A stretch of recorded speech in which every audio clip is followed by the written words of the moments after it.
As your airplane turns on jump run, you may need to make some course corrections with the pilot. Jumpers sometimes have a better view of what's directly underneath of the aircraft or the course that the aircraft is flying over the ground. Different drop zones have different way of signaling to the aircraft pilot. At smaller drop zones, it's usually just a hand signal left or right. In the larger aircraft, they could have electronic buttons near the door at the tail of the aircraft that indicate to the pilot whether the course deviate left or right. At some skydiving centers, they don't want you to provide input, and the pilot has a pretty good set of how they're going to fly the aircraft already. Anytime you visit a new drop zone, make sure and get a briefing on how the pilot wishes to course correct for jump run. Most of the time, it'll be someone familiar at that drop zone who is used to working with the pilot and doing the course corrections. With all of the different type of jump aircraft that are out there, a lot of them have very different doors. Some doors you have to manually open, some are slide up, some are fold out, and some of the larger aircraft even have hydraulic power doors that are operated by the pilot. This is another important question to ask when visiting a new drop zone. How is the door operated? If you're not familiar with how the door operates, it may be best to ask someone else in the group that's more familiar with that aircraft to help operate the door. For all aircraft, always make sure that the pilot is ready before you open the door. In small aircraft, this could just be a thumbs up or a head nod that the pilot is ready. In larger aircraft, this could be a lighting system where a red light means that it's okay to open the door and a green light means it's okay to exit. With the red and green lighting system, it's very important that you do not exit until the light turns green. And before you exit, make sure the flaps are in the correct position. Many drop zones will tell you what position the flaps need to be in and to check for that before you exit. Your exit point from the aircraft over the ground is called the spot. Sometimes it can be difficult to determine the correct spot for that jump. This can make it more challenging to land back at the airport if you have a bad spot. At larger drop zones and drop zones with large aircraft, they generally work with the pilot and the drop zone owner to determine what the spot is for that load and direction for the jump run. Usually individual jumpers don't get as involved in the process of selecting a spot unless they land off, which is an indication that the spot needs to be adjusted. Another term you might hear is dummy load, which means if you get on this load, you're a dummy because it's the first load of the day. Generally, the first load of the day can be kind of a guess as to what the best spot is, and then we can start adjusting from feedback that we get from the jumpers. This means that the first load of the day sometimes has a higher likelihood that jumpers will land off of the airport. It's always good, if you can, to watch the load before you jump. Usually you can see the drift that they're getting in free fall, and then after the parachute opens, you can kind of get a better idea of whether they're having to hold into the wind or crab a little bit to make it back to the landing area.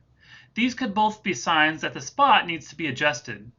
And after the jumpers do land, you can ask them if they felt like they had to hold into the wind, crab, and if they felt like the spot needed to be adjusted. A lot of times they'll be able to tell you, yes, the spot needs to be about a quarter mile more to the west or an eighth of a mile more to the south, or the heading needs to change a little bit, and then you can communicate that to the pilot for your jump. In this situation, the pilot will usually work with an instructor or the owner to try and determine what the best spot is for the first load of the day.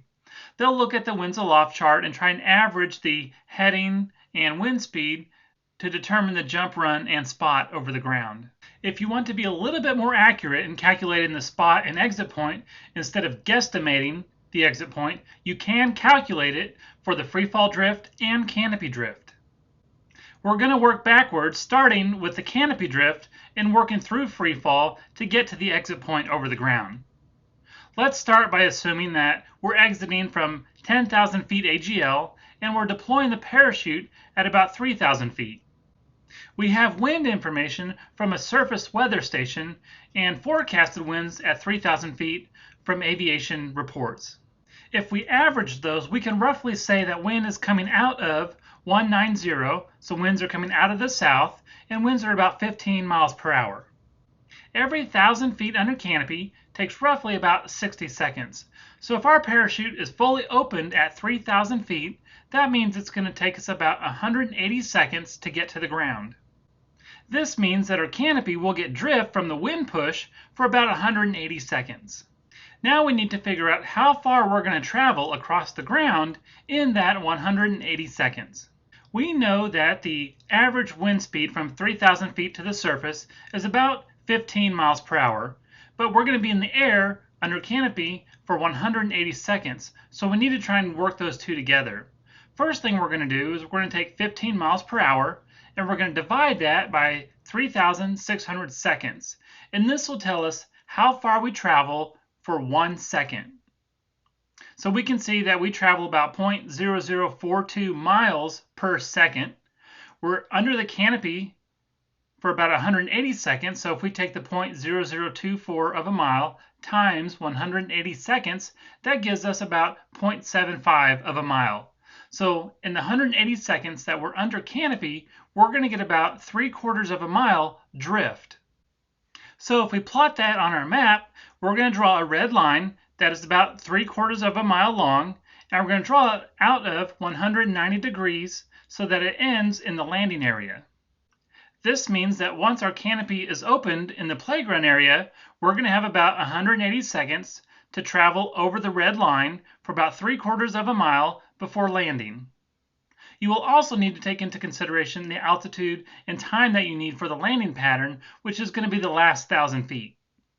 The canopy drift calculation gives us our planned opening point over the ground, which is the green circle. Now we need to calculate our free fall drift so that we can determine the exit point or the spot over the ground. So jumping from 10,000 feet and deploying the parachute about 3,000 feet, we're going to get 40 seconds of free fall. Remember, the first 1,000 feet takes about 10 seconds.